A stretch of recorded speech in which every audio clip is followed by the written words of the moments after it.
Olá pessoal, sou Helder Cardim, reitor do Seminário Bíblico Palavra da Vida e autor de um dos livros da série Teologia Básica da Vida Nova. Eu estou aqui com Paulo Romero, pastor da Igreja Cristã da Trindade em São Paulo, autor de vários livros ligados a perfil do evangélico, o retrato do povo evangélico brasileiro, e também com Wilson Porte, pastor da Igreja Batista da Liberdade, ali em Araraquara, no estado de São Paulo, e autor também de um livro pela Vida Nova, um comentário ao livro de Efésios. E nós estamos aqui num bate-papo sobre a contemporaneidade do ministério dos dons espirituais, o ministério do Espírito Santo.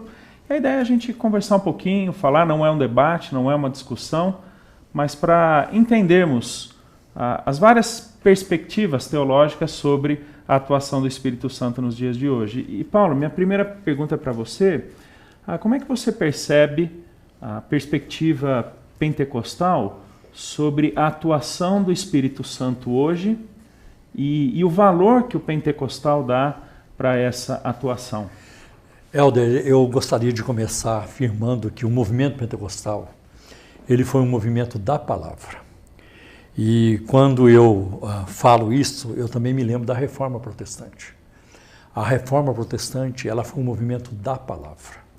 Tanto que tem um momento na Reforma em que Lutero ele chega a dizer isso. Quando ele começa a ouvir o termo luterano, luteranismo, ele diz, ele repreendeu isso. Eu nada fiz. A palavra fez tudo. Então eu acho muito interessante quando a gente olha para o Pentecostes, a experiência estava lá, é verdade. Um vento veemente e impetuoso, línguas repartidas como que de fogo, fenômeno da glossolalia. Mas quando Pedro foi para a praça para explicar o fenômeno, ele não chegou lá dizendo, gente, nós estávamos lá no cenáculo e eu senti uns arrepios, né? Nós choramos muito. Não, ele apela para a palavra, ele aponta para a palavra. Isso é o que foi dito pelo profeta Joel. Então, o Espírito Santo, ele promove a palavra. Ele, além de promover a Cristo, ele promove a palavra. Eu acho que os pentecostais precisam agarrar-se a essa leitura, né? De que nós precisamos do Espírito Santo para a pregação, para o ensino da palavra, né? Porque o próprio Jesus prometeu isso. Ele vos guiará, o Consolador, o Paráclito, ele os conduzirá, né? Dirigirá em toda a verdade. Então, eu acho que nós precisamos abraçar isso. Eu acho muito interessante também o papel do Espírito Santo em missões. A gente vê isso em Atos, no capítulo 13. Quando líderes da igreja não eram assim neófitos, era a liderança, né? Estavam reunidos, orando e jejuando, disse o Espírito Santo, apartai-me a Barnabé e a Saulo para a obra que os tenho chamado. Então o Espírito de Deus ele tem interesse em missões, na obra da evangelização, a gente vê muito isso. O Espírito de Deus tem interesse em ética, tanto que Ananias e Safira foram punidos, porque mentiram para o Espírito Santo. Então, tem alguns detalhes, tem algumas questões que os pentecostais, os pentecostalismos precisam levar em consideração até para que haja um espaço, né, para o Espírito Santo atuar na ética, no ensino, na pregação, na vida diária do crente, na vida da igreja. Wilson, eu sei que você fez parte do processo de plantação da sua igreja, né? Da igreja que você pastoreia. Como é que você percebe o Espírito Santo atuando nesse processo de salvação, de consolidação, edificação ali do povo? Puxa, o que eu percebo é que sem a dependência do Espírito Santo, nada acontece. O que eu percebo é que a consciência de que tanto eu como aquele que ensina, que prega, que aconselha, que exorta, que participa dos processos de disciplina, quanto outros que comigo estão e trabalham na edificação dos irmãos, precisamos depender totalmente do Espírito Santo para que alguma coisa aconteça.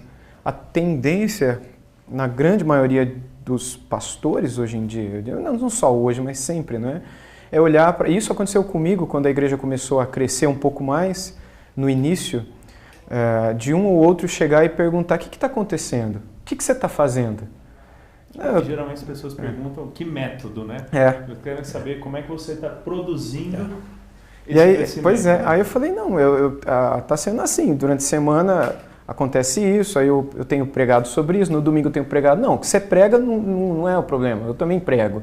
Eu quero saber o que você está fazendo. Eu falo, meu irmão, eu não sei o que você está querendo saber, eu não sei o que quer dizer para você.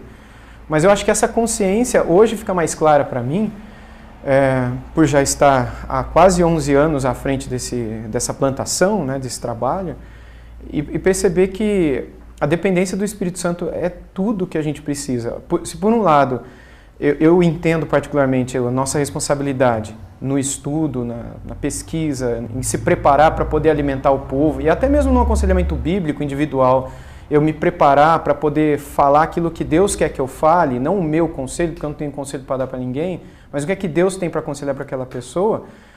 Então, ter esse lado da preparação, mas ter a consciência também de que eu preciso espiritualmente me preparar, eu preciso depender do Senhor, eu preciso ter tempo de oração, para que na hora que eu estiver pregando, possa o Espírito Santo fazer a obra que na verdade é dele, não é minha. Então eu percebo que o agir do Espírito Santo no processo de plantação se dá, por um lado, livremente, porque ele é o Senhor da igreja, a igreja é do Senhor, e é ele quem convence, ele que edifica, ele que faz o que tem que ser feito. E a gente tem que ter essa consciência que a igreja não é nossa, a igreja não é minha, as ovelhas não são minhas, a obra não é minha, eu só quero estar com ele para que aquilo que ele quer fazer através e apesar de mim, eu possa servi-lo, né? Paulo, quando você enfatiza muito a questão do papel do Espírito Santo pela palavra ou estudo da palavra, isso é de alguma forma a tentativa de um resgate do que foi um período passado característico do pentecostalismo, de ênfase na palavra, que talvez em alguns momentos se perdeu num ponto ou outro? Talvez não seja um resgate, Helder. Talvez isso não tenha existido no pentecostalismo com muita ênfase. Talvez seja, assim, resultado daquilo que Deus foi fazendo, meu contato com o estudo teológico, o contato com a teologia reformada, com professores, né, nessa linha, e foi me levando para isso, a importância disso, né, na pregação. Agora, como o Wilson falou, e eu até fiquei com vontade de pular no meio da conversa, mas agora eu posso falar, sem precisar ter pulado. Esse preparo é muito importante, né? Nós vivemos numa época de muita pressa, muita correria, e é muito fácil a gente perceber quando um pastor não se preparou para pregar. Então, além de você ter todo o preparo ali do texto, da sua exegese, né? Do seu esboço pronto e tudo isso, o conteúdo está muito bom, é preciso mesmo. O outro lado, o lado da oração, da unção de Deus, que é um termo muito difícil de definir, mas a gente percebe quando está presente e quando não está. E muitos exageros cometem em cima do termo unção, né? Exatamente. Como algo místico, eventualmente, né? Eu, por exemplo, tenho ministrado muito em igrejas tradicionais. No ano passado, por exemplo, vivi uma experiência muito agradável numa igreja presbiteriana, numa IPB em São Paulo. Como eu fui abençoado aquela noite. Não porque eu preguei, mas o culto em si. Havia uma presença muito forte do Senhor, a maneira como o coral ministrou, a maneira como os hinos encaixavam com o tema da pregação. Então a gente percebia, né? Havia uma coisa bonita, uma coisa muito boa ali, que eu quero viver isso de novo, eu quero voltar. Eu preciso continuar nisso. Então, que as pessoas tenham isso. Né? Creio que isso está acontecendo lá, no seu ministério. O que está acontecendo? É Deus presente. Né? Essa ênfase, o Wilson, que você deu, né, é o Senhor da igreja.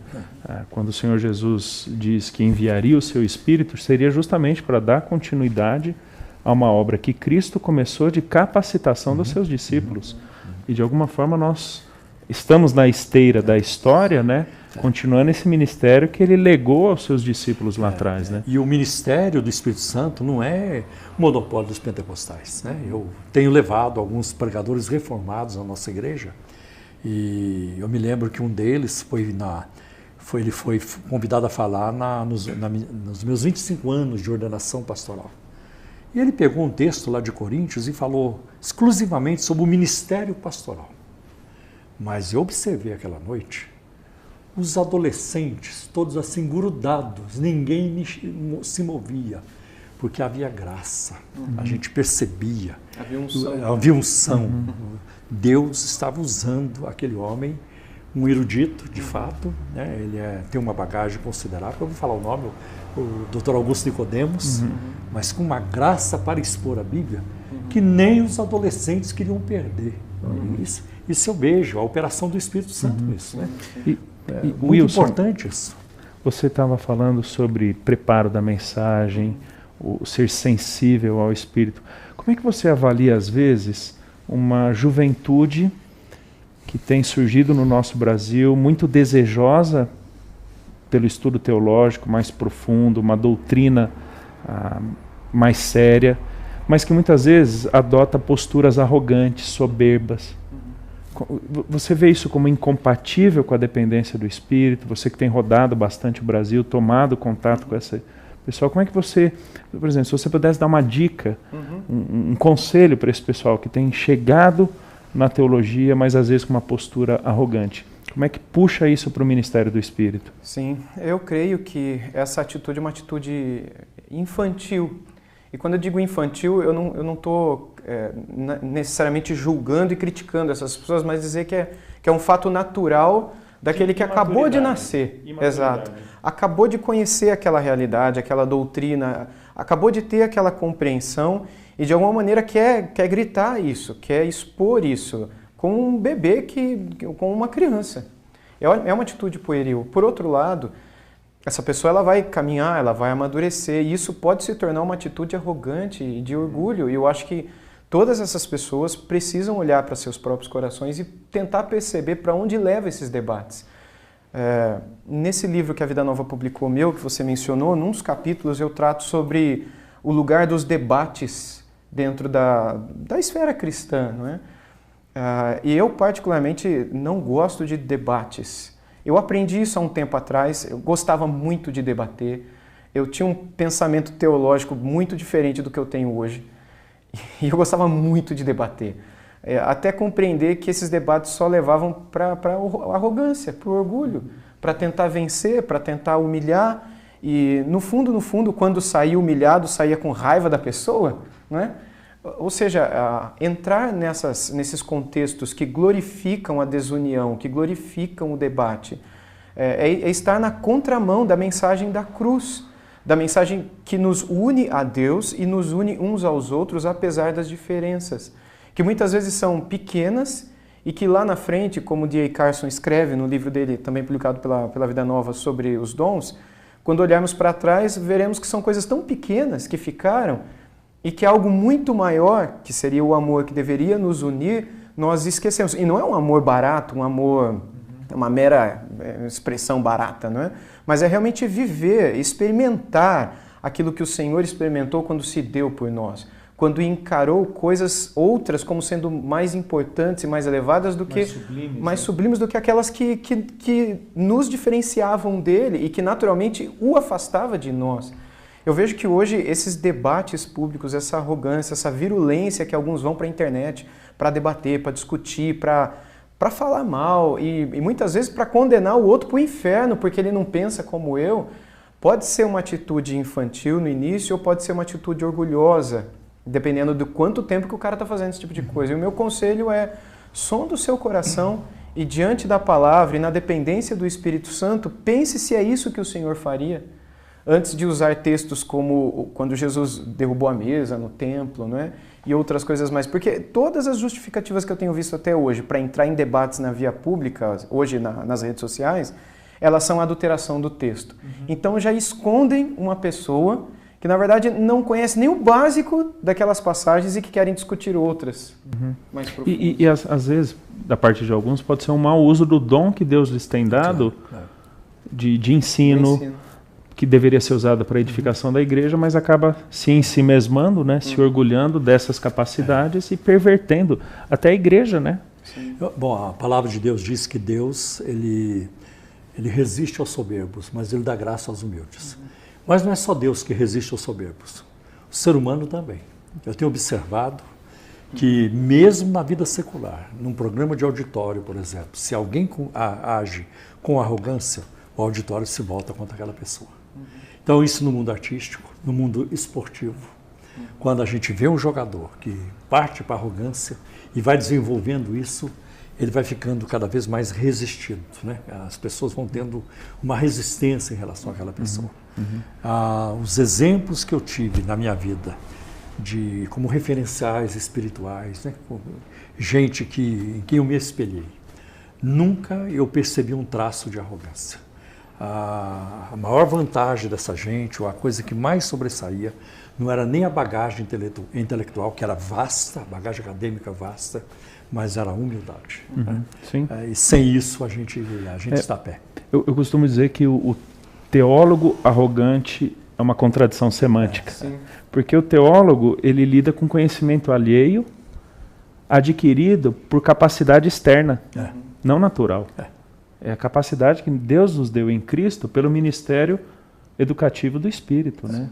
Então se torna uma incoerência, né? Um teólogo arrogante. Nós temos um Deus humilde. Exato. Que encarnou-se, exatamente. Tem de vós o mesmo sentimento que houve em Cristo Jesus. E que Ele próprio contou com a capacidade e o poder do Espírito. Não são poucas as vezes que os autores bíblicos falam o Espírito de Cristo como aquele que agia por meio do Filho, né? Talvez então, Helder, perdão, uma das coisas para dizer para esses irmãos, e como um conselho, e eu digo isso assim, sem querer criticá-los, é sondar que realmente não há presença do Espírito Santo preenchendo, não há dependência do Espírito, que todo coração que está inclinado para debater, para discutir, já é uma comprovação para essa própria pessoa de que ela está longe de Deus. Alienação. Será que eu sou cheio do Espírito?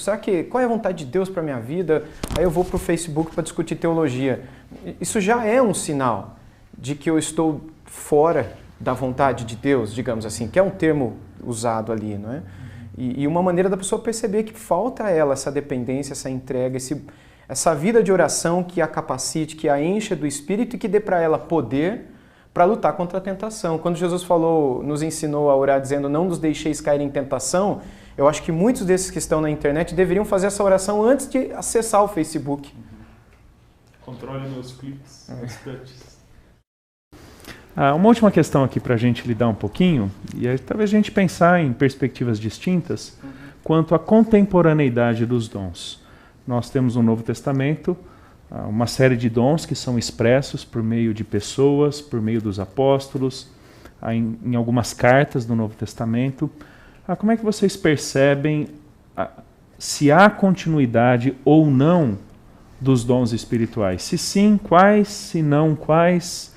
A gente conversar um pouquinho. Para os pentecostais, não há dúvida quanto a isso. Eles nem questionam isso. Para eles, isso é uma marca característica, claro. né? Senão deixa de ser pentecostalismo. Por quê? O movimento pentecostal, ou os pentecostais, remetem a Atos 2.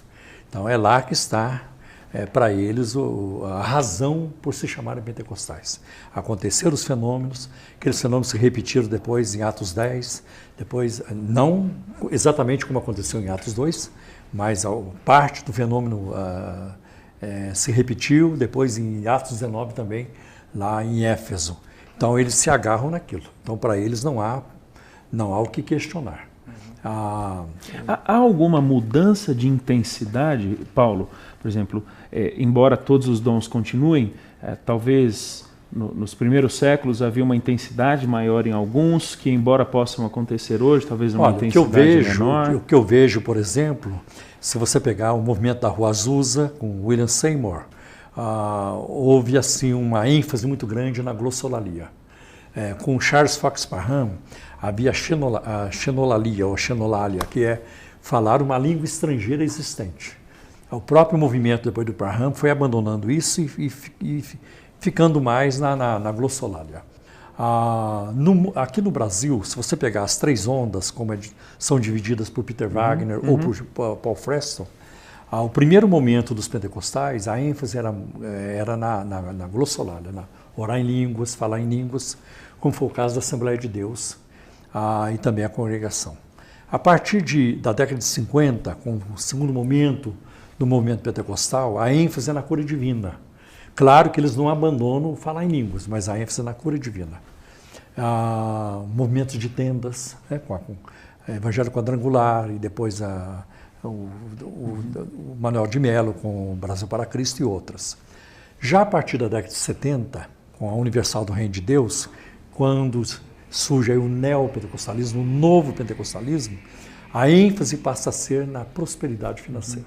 Que ele destoa do movimento pentecostal. Então, por exemplo, você vai ver alguns pentecostais na televisão orando em línguas, mas você nunca vai ver, e eu nunca vi, alguém da Universal orando em línguas. Eu nunca vi o Macedo fazer isso e nenhum dos seus pastores fazer isso. Eu nunca vi o Valdemiro Santiago orar em línguas, nenhum dos seus pastores. Já tem outros movimentos que fazem isso abertamente, sem temor algum. Então, as ênfases podem mudar, não apenas com a época, mas também de um movimento para o outro. Okay. Às vezes dentro do próprio movimento. Exatamente. Nesse desenvolvimento. Às vezes dentro de uma vertente para outra, dentro do próprio movimento, como você apontou. Right. Às vezes isso existe. Okay. Wilson, numa perspectiva não pentecostal, eu sei que temos continuistas, contemporanistas, cessacionistas. Como é que você trabalha um pouquinho essa questão da continuidade ou não dos dons? Porque para dizer pelo movimento, cada um pensa de um jeito e a coisa está mais fragmentada do que mosaico. E que eventualmente esses muitos que falam carecem de fundamentação bíblica, né? Sim, a grande maioria vem de uma tradição, aprenderam daquele jeito, estão dentro daquela tradição de interpretação e acabam vendo dessa maneira. Bom, eu encaro a presença dos dons do Espírito, dos espirituais, né, como em grego eles são colocados, como uma obra do Espírito Santo sobre a igreja, para a edificação do corpo de Cristo. Penso eu que, enquanto a igreja existir, os dons existirão em sua plenitude, de acordo com a vontade do Espírito da edificação do povo em determinadas áreas que são necessárias. Eu não consigo compreender, por exemplo, que os dons que estão na palavra são somente aqueles para sempre. Amém. Okay, né? Tipo que nunca o Espírito pode dar um dom que não é mencionado ali, porque eu penso que os que estão mencionados ali são aqueles que serviram para a edificação do povo naquele tempo, naquela ocasião, para o crescimento, o amadurecimento e a obra, inclusive evangelizadora, que o corpo realizaria naquele período da história. Penso eu que hoje a igreja vivendo um outro tempo, um outro contexto, uma outra história, aqueles dons eles se fazem necessários hoje também, porque as pessoas são as mesmas, nós precisamos de hospitalidade, precisamos de tantas outras coisas, não é? Liberalidade. Exato. Mas eu penso que hoje, devido ao mundo em que vivemos, o Espírito opere dando a nós capacitações que eventualmente não estejam ali nas Escrituras, mas que servirão para a edificação dos outros e para o avançar do reino de Cristo no tempo em que vivemos. Eu penso que alguns dons, obviamente, cessaram, no sentido de que nós não temos hoje mais apóstolos ou revelação das Escrituras. Eu não penso que hoje exista a capacidade, a possibilidade de alguém receber a capacitação espiritual para escrever Bíblia. Mas algo de caráter revelacional, autoritativo, divino. Exatamente. Penso também que, de certo modo, alguns dons serviram para um determinado momento, como o dom de cura, por exemplo, numa intensidade maior, com um propósito específico, e que, com o passar dos anos, das décadas, essa intensidade se viu um pouco menor por outras razões, mas com isso eu não digo, e também não creio, que hoje não possa existir cura mais. Muito pelo contrário. Eu acredito que hoje Deus pode curar se essa for a sua vontade. Mas eu creio que Deus... Não como prerrogativa ou sinal do apostolado, como Paulo fala, por exemplo, em 2 Coríntios 12, que era prerrogativa apostolar o ministério. Como um sinal do poder de Deus para abençoar aquela vida e para a edificação do seu povo também. Eu creio que Deus pode não curar alguém e, por meio disso, ser glorificado, por meio da morte daquela pessoa. E penso que Ele pode ser glorificado quando oramos e a pessoa é curada, isso já aconteceu. E... como também não aconteceu, Paulo comentou algo parecido com isso na pregação dele. E Deus é glorificado em todas as coisas. Eu só tenho um pouco de dificuldade com o tipo de pensamento que encaixa Deus dentro de uma redoma, de uma cerca, e diz, ele só pode fazer isso. Fora daqui ele não faz mais nada. Eu penso que Deus é soberano e a igreja é dele e ele opera em nós segundo o seu saber, segundo aquilo que... Sua soberania. Sua soberania, exato. Acho que assim, cada vez que polarizamos, Deus é obrigado a tudo ou Deus não pode nada. Exato. Talvez caiamos no risco de tirar de Deus a prerrogativa do seu ser, que é ser Ele mesmo segundo o seu desígnio. Ele executa o que Ele quer, quando quer, como quer, porque quer, nunca contrário aos seus desígnios. Exato. Legal. Gente, muito obrigado. Foi muito Obrigadão, bom. Paulo. Obrigadão, Wilson. Foi muito bom, Então, Elder, estamos estar aqui com você e com durante Wilson. o 11º Congresso de Teologia Vida Nova, onde o tema é a teologia no poder do Espírito Santo. Que Deus abençoe a todos.